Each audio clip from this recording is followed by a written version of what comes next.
Hey guys, welcome. Today we're going to be talking about every single book I read in 2023.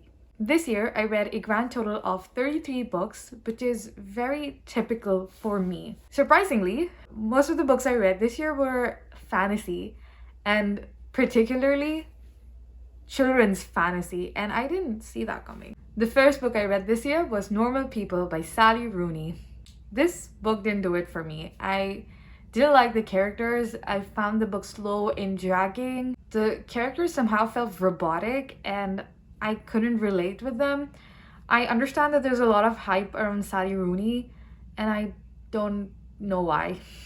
There's this one scene in the book where Connell is trying to ask Marianne if he could move in with her, and somehow the conversation slips from him and becomes one-sided, and then it ends up with them breaking up. And at that point, this is what I wrote down in my notes. My first honest reaction was, what the hell? Where is communication? But it instantly hit me. Communication. It really is that hard. A while ago, I found myself thinking that I picked up a book with a shit guy, but now I just feel bad because communication. I think the Sally Rooney hype just hit me like a train. No, I don't think so. 1.5 out of 5 stars. The Island by Adrian Mckinty. This book is a fast-paced thriller novel. Honestly, the children in this book are really annoying, but once you get past that, it picks up really quickly. The book really kept me at the edge of my seat, and I was like constantly worried about what's gonna happen next. It is really good. The way the family ruled the Dutch island, that was really creepy, and I enjoyed it so much. 4.5 out of 5 stars. The Girl Who Drank the Moon by Kelly Barnhill. This book is in my top favorites this year. It's so beautifully written and it's so warm and lovely that it immediately enraptures you. The themes in this book, the characters, everything about it is so amazing. 5 out of 5 stars. Ready Player One by Ernest Cline. It's a sci-fi book set in 2044, I think, and it revolves around this game called Oasis, which is this virtual reality platform where you can do everything, which includes going to school and whatnot, basically everything. And the creator of the game now has hidden a mystery puzzle within the game, and the whole world basically is behind it. Until one day, Wade, our main character, cracks the first clue to the mystery, and now he finds himself in a position where people are willing to kill and murder him in pursuit of the clues. It's amazing. 4 out of 5 stars. Heaven by Mieko Kawakami. This book deals with the heavy topic of bullying, which is described in much too detail, so beware of the trigger warning before you read this book. It was really sad and heartbreaking for me to read this book and to just sit there and feel helpless. This book also shed light on a peculiar type of friendship that was between Kojima and our main character. That was a mutual bond that arises from terror and feeling of helplessness. To one extent, you would think that this friendship is really full and endearing and warm, but there's only so much a friendship like that could endure. 3 out of 5 stars. The Fine Print by Lauren Asher.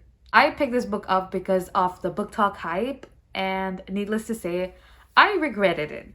It was like reading a Wattpad fanfic, and I've never read Wattpad fanfic, but I can guarantee that's exactly how it was. Every time Zahra opened her mouth, I felt my ears bleed. Oh, and Rowan is like 100 red flags in one.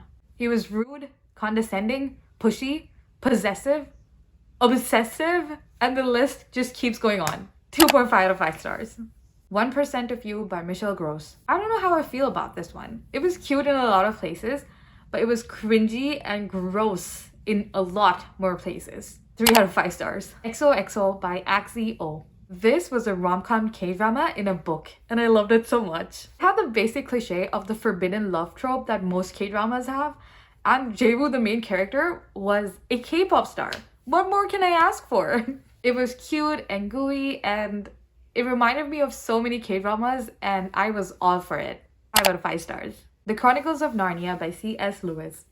It's one of the most iconic fantasy books ever written, and my emotions while reading this book was all over the place. The books have me raging, crying, feeling sad and nostalgic, and it was just, I was a hot mess. Here's what I rated the books. The Six of Crows duology by Leigh Bardugo. This series was so good that I have no words to talk about it. It It was incredible. The writing was impeccable. It was amazing. It kept your attention the whole time. The characters were amazing and the development they had, oh, so good, so good. I give this series a 5 out of 5 stars. The Song of Achilles by Madeline Miller. This was the first time I ventured into Greek mythology, and I quite liked it.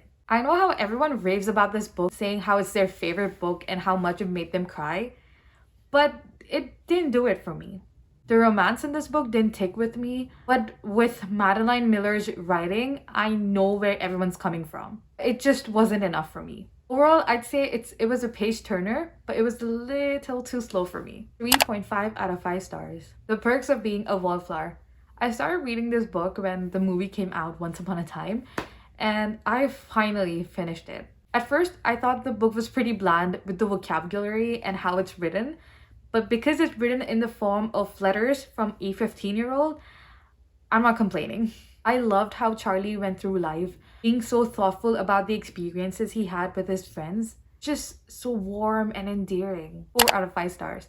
And then read 8 volumes of Skip and Loafer, which is a manga, which revolves around Mitsumi, who is a small town girl with big ambitions who has now transferred into a school in Tokyo. And this story revolves around how she navigates her new school and new friendships and basically the city life. It was really cute and funny, and to see Mitsumi's like big ambitions, it was really refreshing. And I found one of the most endearing quotes from this manga. It was when Mitsumi said, "I think the memories of places are memories of people you went there with." I cannot agree more. 5 out of 5 stars. My Other Half by Naya B. I picked this book up because it was supposed to be the halal Wattpad era of books.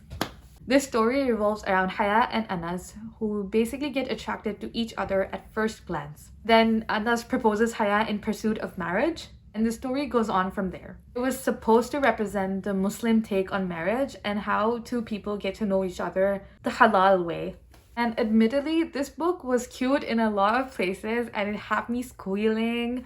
But my major problem with this book was the way it was written did not sit well with me. Characters for some reason didn't feel human at all. They were robotic. They just felt like words on paper. But Naya B, the author, is Algerian. English is not her first language.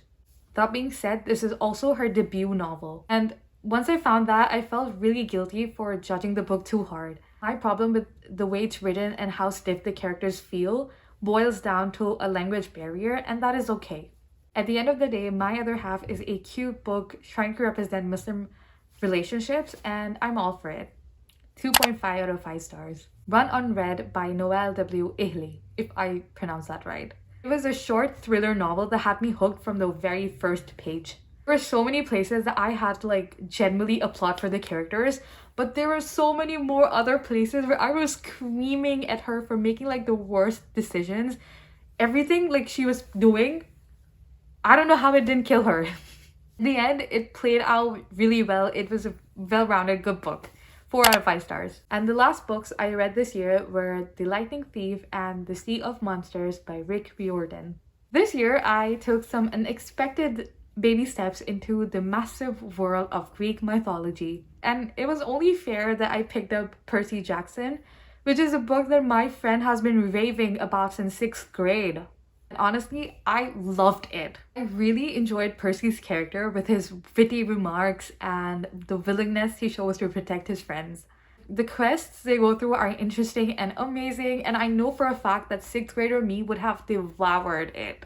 That's what I rated the books. And that was every book I read in 2023. It was a decent reading year for me. Hopefully this year I can squeeze in at least 40 books. Comment down below if you read any of these books and what your reading goals for this year are. And I'll see you later. Bye!